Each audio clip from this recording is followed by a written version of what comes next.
بسم اللہ الرحمن الرحیم الحمد للہ رب العالمین والصلاة والسلام علی سید الانبیاء والمرسلین۔ عزیزان گرامی قدر، کبھی کبھی عام ذہنوں میں یہ سوال پیدا ہوتا ہے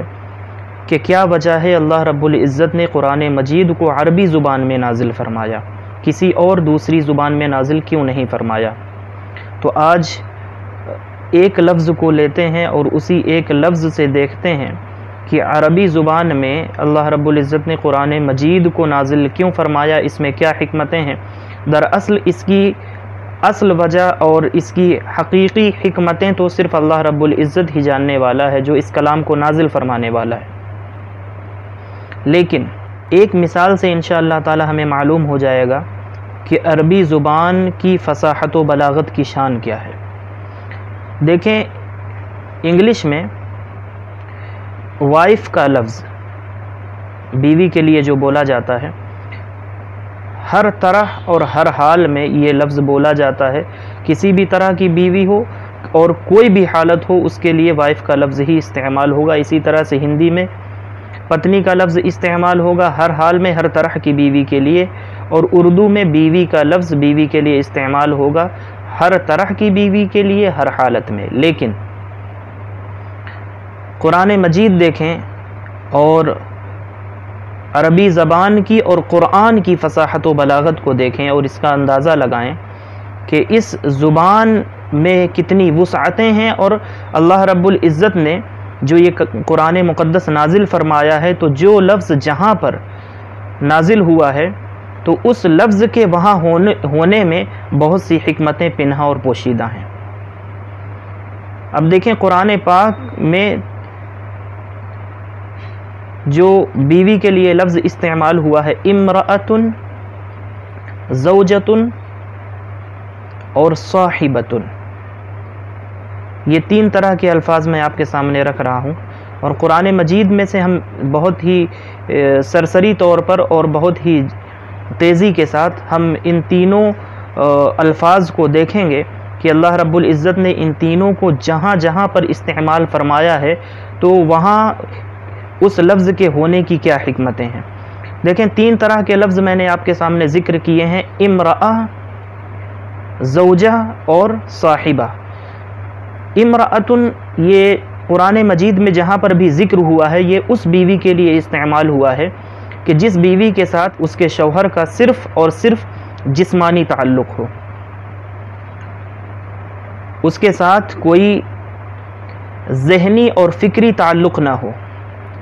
ایمانی اور اعتقادی تعلق نہ ہو، حقیقی حبی تعلق نہ ہو، ایسی بیوی کے لیے امرأۃن کا لفظ استعمال کیا گیا ہے۔ اور زوجہ کا لفظ، زوجۃن کا لفظ جہاں پر استعمال کیا گیا ہے وہ اس بیوی کے لیے استعمال کیا گیا ہے کہ جس کے ساتھ جسمانی،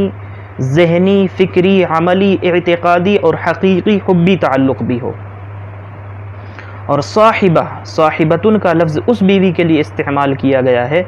کہ جسے صرف مثال کے طور پر سمجھانے کے لیے بیوی کہا جا رہا ہے، نہ اس کے ساتھ کوئی جسمانی تعلق ہے اور نہ ہی اس کے ساتھ کسی بھی طرح کا کوئی فکری اور ذہنی تعلق ہے۔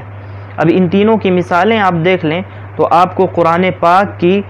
فصاحت اور قرآن مجید کی بلاغت کا اندازہ ہو جائے گا کہ اللہ رب العزت نے ہر لفظ کو اور ہر حرف کو اس کے کتنے صحیح مقام پر نازل فرمایا ہے، اور ہر لفظ کے جس مقام پر وہ ہے وہاں ہونے کی بے شمار حکمتیں اس میں پوشیدہ ہیں۔ اور اس سے یہ بھی سمجھ میں آ جائے گا کہ اس زبان میں جتنی وسعت ہیں کسی اور زبان میں اتنی وسعت ہے بھی نہیں۔ آپ دیکھیں، مثال کے طور پر پہلا لفظ امرأۃن جو بیوی کے لیے استعمال ہوا ہے، سورہ تحریم کی آیت نمبر 10 ہے، اور اللہ رب العزت نے اس میں حضرت نوح اور حضرت لوط علی نبینا و علیہم الصلاۃ والسلام کی بیویوں کا ذکر فرمایا ہے۔ یہ وہ بیویاں ہیں کہ جو اپنے شوہروں پر ایمان نہیں لائیں، یعنی کہ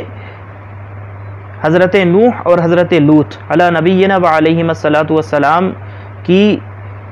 بیویوں کا تعلق اپنے شوہروں کے ساتھ صرف جسمانی تھا، ذہنی اور فکری تعلق ان کے ساتھ نہیں تھا، ایمانی اور اعتقادی تعلق ان کے ساتھ نہیں تھا۔ تو اللہ رب العزت نے جب ان بیویوں کا تذکرہ فرمایا ہے تو ان کے لیے امرأتن کا لفظ استعمال فرمایا ہے۔ سورہ تحریم آیت نمبر 10، ضرب اللہ مثلا للذین کفروا، اللہ رب العزت نے کافروں کی مثال بیان فرمائی، اور وہ کافر کون لوگ؟ امرأۃ نوح و امرأۃ لوط۔ دیکھیں، امرأۃ نوح، نوح علی نبینا علیہ الصلوۃ والسلام کی بیوی، وامرأۃ لوط، حضرت لوط علی نبینا علیہ الصلوۃ والسلام کی بیوی۔ تو یہ ان بیویوں کا تذکرہ کیا ہے جن کا تعلق صرف اور صرف اپنے شوہروں کے ساتھ جسمانی تھا، روحانی تعلق، اعتقادی تعلق، ذہنی اور فکری تعلق نہیں تھا۔ تو جب ان کا ذکر کرنا ہوا تو امرأۃ نوح و امرأۃ لوط کہہ کر کے، یعنی امرأتن کا لفظ بیوی کے لیے استعمال کیا۔ یہی امرأتن کی مثال اب دوسرے اینگل سے دیکھیں۔ اس سے پہلے والی جو آیت تھی اس میں اللہ رب العزت نے مثال بیان فرمائی ہے کفر کرنے والوں کی، اور کفر کرنے والی کون تھی؟ حضرت نوح علیہ السلام کی بیوی، حضرت لوط علیہ السلام کی بیوی۔ اب یہ اگلی آیت ہے سورہ تحریم کی آیت نمبر 11، اس میں ایمان لانے والوں کی مثال بیان فرمائی، اور ان ایمان لانے والوں میں فرعون کی بیوی حضرت عاصیہ کی مثال بیان فرمائی۔ ضرب اللہ مثلا للذین آمنوا امرأۃ فرعون، کہ اللہ رب العزت نے ایمان والوں کی مثال بیان فرمائی، اور ان ایمان والوں میں ذکر فرمایا امرأۃ فرعون، فرعون کی بیوی۔ تو دیکھیں، جب ان بیویوں کا تذکرہ کیا ہے کہ جن کا تعلق ذہنی اور فکری طور پر اپنے شوہروں کے ساتھ نہیں ہے، صرف جسمانی تعلق ہے، تو انہیں امرأۃ فرعون، امرأۃ نوح اور امرأۃ لوط کہہ کر کے خطاب فرمایا۔ امرأتن کا لفظ ان بیویوں کے لیے استعمال کیا۔ اب آگے دیکھیں وہ بیویاں کہ جن کا اپنے شوہروں کے ساتھ جسمانی، روحانی، عملی، اعتقادی، ذہنی، فکری اور حقیقی حبی تعلق تھا، ہر طرح کا تعلق ان کا آپس میں تھا، ان کے لیے اللہ رب العزت نے زوجہ کا لفظ استعمال فرمایا، زوجتن کا لفظ۔ مثال کے طور پر جب حضرت آدم کی بیوی حضرت حوا کا ذکر فرمایا تو اللہ رب العزت نے سورۃ البقرہ کی آیت نمبر 35 میں ارشاد فرمایا، یا آدم اسکن انت وزوجک الجنہ،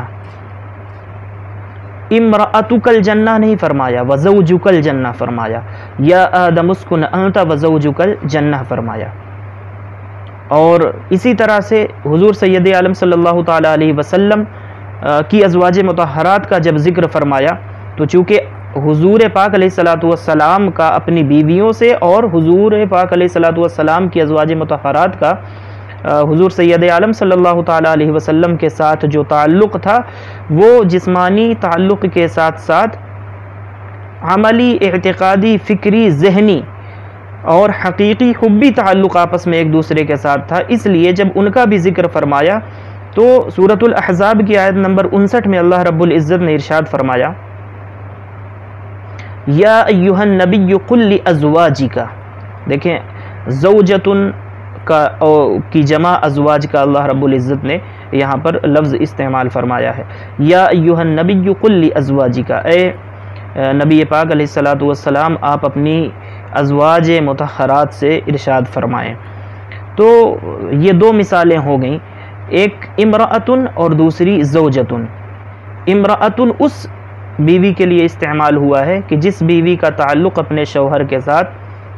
صرف اور صرف جسمانی ہے، ذہنی اور فکری تعلق نہیں ہے۔ زوجہ اس بیوی کے لیے استعمال ہوا ہے قرآن مجید میں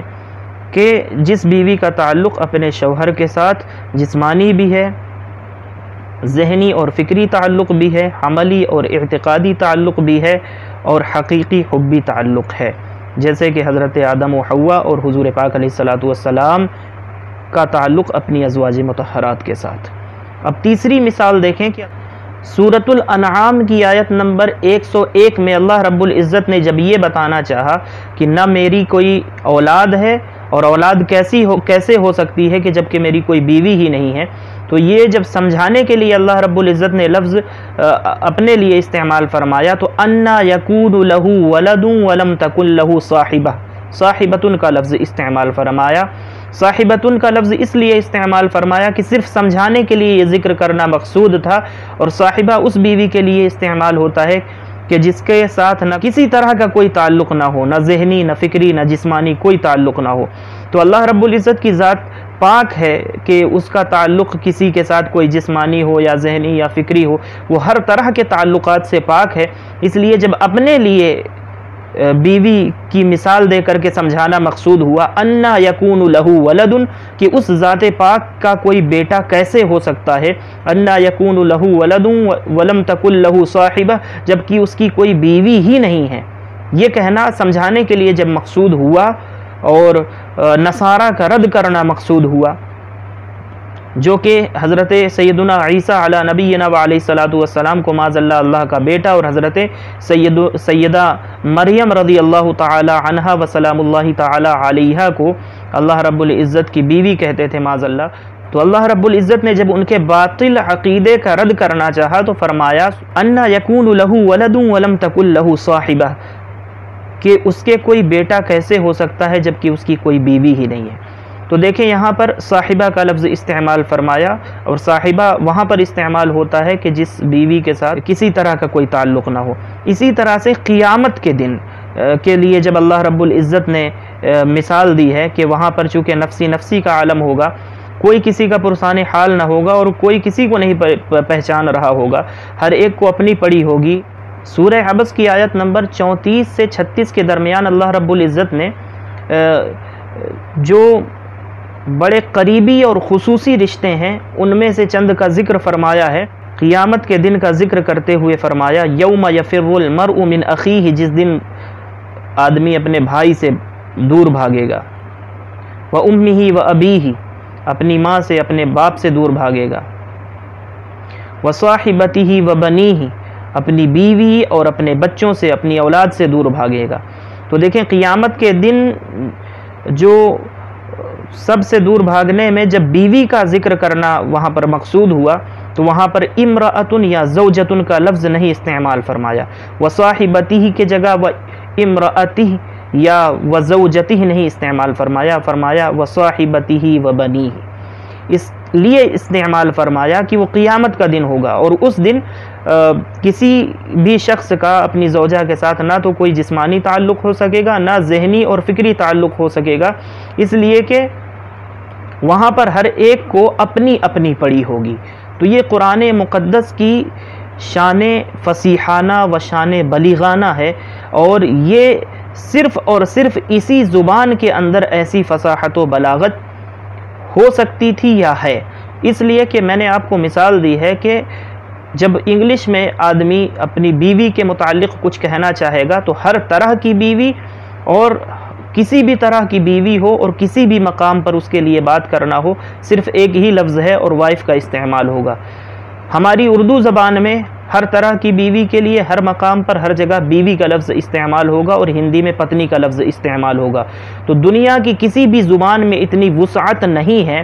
اور صرف عربی زبان میں اللہ رب العزت نے یہ تاثیر رکھی ہے اور اس میں یہ فصاحت اور بلاغت موجود ہے کہ اس طرح سے اللہ رب العزت جو اپنا کلام اس کا ہے، اگر اس میں غور کیا جائے تو اس میں حکمت کے ہزارہا موتی ہمیں نظر آتے ہیں کہ لفظ تو اس لفظ کا ترجمہ تو صرف بیوی ہی ہو رہا ہے، لیکن ہم یہ دیکھ رہے ہیں کہ کس طرح سے اللہ رب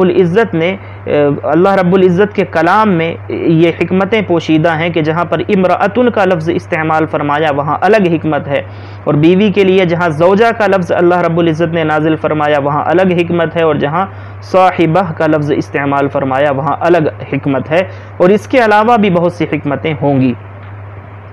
تو اتنی گفتگو میں یہ ہم نے سمجھنے کی کوشش کی ہے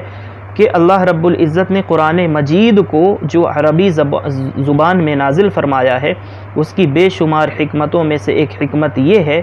کہ عربی زبان کے علاوہ کسی دوسری زبان میں اتنی فصاحت اور اتنی بلاغت موجود نہیں ہے، اور اتنی وسعت کسی اور زبان میں موجود نہیں ہے، اور اللہ رب العزت نے اس لیے اس زبان میں قرآن مجید کو نازل فرمایا، اور اس کی اور بھی بہت سی بے شمار حکمتیں ہو سکتی ہیں اور حقیقی حکمتوں کو تو جاننے والی ذات اللہ رب العزت کی ہے کہ جس نے اس زبان کا انتخاب فرمایا کہ جس میں اپنے کلام کو نازل فرمایا۔ اس سے بڑھ کر کے عربی زبان کی اور شان کیا ہوگی کہ اللہ رب العزت نے اس زبان میں اپنا کلام نازل فرمایا اور اس میں ہم سے کلام فرمایا۔ تو یہ زبان تمام زبانوں کی سردار اور سیدۃ اللغات کے اعزاز کے لیے یہی کافی ہے کہ اللہ رب العزت نے اس میں اپنا کلام نازل فرمایا اور اپنے آخری نبی اور برگزیدہ رسول امام الانبیاء سید الرسل صلی اللہ تعالی علیہ وسلم کو عرب کی سرزمین پر مبعوث فرمایا، اور یہ امام الانبیاء کی زبان ہے، قرآن کی زبان ہے، اور رحمان نے قیامت تک آنے والے اپنے جن بندوں سے خطاب فرمایا ہے اس کے لیے بھی اسی زبان کا انتخاب فرمایا ہے۔ تو یہ عربی کے لیے بڑے اعزاز کی بات ہے، اسی لیے عربی تمام زبانوں کی سردار ہے، جنتی زبان ہے اور سیدۃ اللغات ہے۔ اللہ رب العزت کی بارگاہ ہمیں دعا ہے کہ وہ ہمیں قرآن مجید کو اور قرآن مجید میں موجود اسرار و رموز اور حکمتوں کو سمجھنے کی توفیق عطا فرمائے، اور قرآن مجید کو سمجھ کر اس پر عمل کرنے اور اس کی دعوت کو دنیا بھر میں عام کرنے کی توفیق مرحمت فرمائے۔ آمین یا رب العالمین بجاہ سید المرسلین، وما توفیقی الا باللہ، وآخر دعوایا ان الحمد للہ رب العالمین، والسلام علیکم ورحمۃ اللہ تعالی وبرکاتہ۔